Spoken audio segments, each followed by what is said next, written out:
Imagine a world where famous celebrities with millions of fans open their mouths and say something rude about a whole country. What happens next? Do they get away with it? Or does the backlash hit them like a typhoon?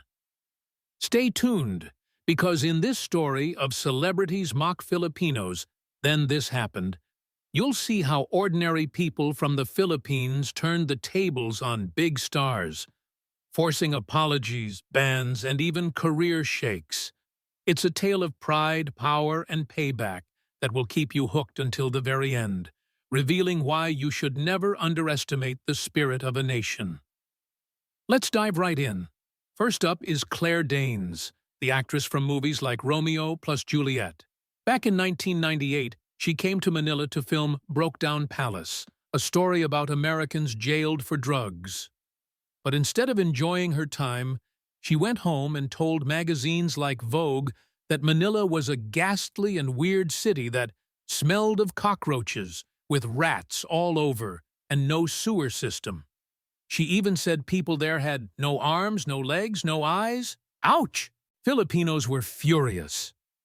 The city council declared her persona non grata, meaning she's not welcome, and banned all her movies from showing in Manila theaters.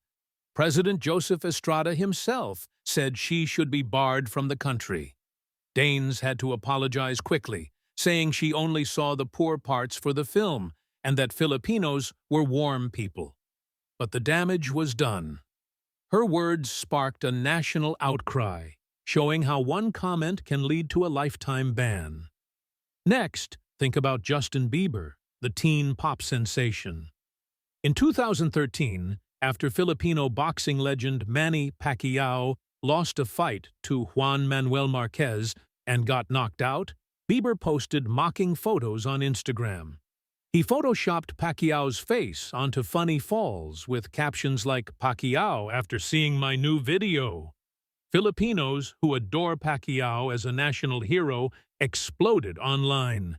Hashtags trended, death threats poured in, and petitions called for Bieber to be banned from the Philippines. Even politicians got involved, calling it disrespectful. Bieber didn't apologize right away, but the backlash was so intense that when he visited the Philippines later for a concert, he donated to typhoon victims to make amends. It was a lesson in how mocking a hero can turn fans into foes overnight. Then there's Alec Baldwin, the funny guy from 30 Rock. In 2009, on The Late Show with David Letterman, he joked about wanting more kids. "I'm thinking about getting a Filipina mail-order bride at this point, or a Russian one." It played on the ugly stereotype of Filipino women being bought for marriage. Filipinos didn't laugh. Senator Bong Revilla threatened him, saying if he came to the Philippines, he'd get a beating. Online petitions and protests erupted, calling it racist and sexist. Baldwin backtracked in a Huffington Post article, saying it was just a joke and he didn't mean to offend. But it highlighted how casual jokes can hurt deeply and force stars to eat their words.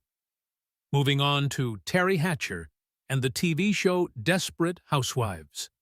In a 2007 episode, her character Susan is at the doctor and questions his credentials. "Can I check these diplomas, just to make sure they aren't from some med school in the Philippines?" It implied Filipino doctors aren't good enough. The Filipino community in the U.S. went wild, starting online petitions with thousands of signatures demanding an apology. ABC Network issued one, saying there was no intent to disparage Filipino medical professionals, and they regretted the offense. The line was cut from reruns and DVDs. It showed the power of organized protests in making big media companies bow down. Now, Lucy Liu, the star from Charlie's Angels. In 2012 on David Letterman, she said she runs indoors because, "If I get really dark, I'll start to look a little Filipino. It wouldn't match." She meant her skin tone, but it came off as saying dark skin like Filipinos is bad. Social media blew up with debates. Some called it racist, others said it was just a slip. Liu apologized in a newspaper statement. "I am so sorry that my comment was taken out of context. I would never insult another group or ethnicity." The incident sparked talks about colorism and how even celebrities of color can make hurtful remarks. Another one is Adam Carolla, the comedian and podcaster. In 2010, he ranted on his show about Manny Pacquiao calling Filipinos illiterate and saying the Philippines has nothing but Pacquiao and sex tours. He mocked the country for not having famous inventors. Filipinos responded with boycotts of his sponsors and online campaigns. Carolla apologized, saying he was joking about Pacquiao's fans, not the people. But it cost him endorsements and reminded everyone that comedy has limits. Korean actress Lee Da-hae joined the list in 2010 on a variety show, imitating a Filipino English accent in a funny way while saying, "Excuse me, I'm a little bit thirsty. Can I have a glass of water, please?" It seemed like mocking how Filipinos speak. The backlash was swift. Twitter storms and calls for boycotts of her shows. She tweeted an apology. "As someone who takes English classes with a Filipino instructor, I would never mock Filipinos. Filipino fans mean so much to me." It was a quick regret, showing how global fans can demand respect. Taylor Kitsch from Battleship told Letterman in 2012 about a bad airport experience where an officer allegedly asked for a bribe. But he said it happened in the Philippines when it was actually Indonesia. Filipinos called him out for the mistake, damaging the country's image. The Philippine customs chief blogged asking for clarification. Kitsch never fully apologized, but the story faded after Indonesia admitted it.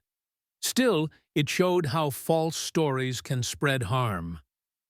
Author Dan Brown, in his 2013 book, Inferno, described Manila as the gates of hell with traffic, pollution, and sex trade, traumatizing a character. Officials wrote open letters calling it inaccurate and hurtful. Brown didn't respond, but it united Filipinos in defending their city. Jimmy Kimmel in 2007 joked with Josh Hartnett about the Philippines. Especially in the Philippines, they probably don't speak English, and no one could read the ransom note, implying illiteracy. No big apology, but it added to the list of casual insults. Jay Leno in 2004 quipped about Filipino troops in Iraq. A new world record in the 100-meter dash set by Filipino troops fleeing Iraq. After a kidnapping crisis, it stung during a tense time. Howard Stern in 1992 said the Philippines is where fathers sell their daughters for sex and not to go unless you want to get laid. A Filipino group sued him for $65 million, calling it racist. The case didn't win big, but it was a bold stand. Finally, Jeremy Clarkson from Top Gear in 2004, reviewing a Dutch car, said there are two Hollands, one with tulips and the other full of drunk Liverpudlians vomiting on Filipino girls. It was a weird, offensive joke linking Filipinos to partying and vomit. Not much backlash then, but recent videos highlight it as regrettable. These stories show a pattern. Celebrities speak without thinking. Filipinos unite with passion, using social media, petitions, and officials to demand justice. Sometimes apologies come, sometimes bans, but always the world learns not to mess with Filipino pride. From Hollywood to books, the message is clear. Words have power, and so does a nation's voice. What started as mockery ended in regret, proving that, in the end, respect wins. And that's what happened when celebrities mocked Filipinos.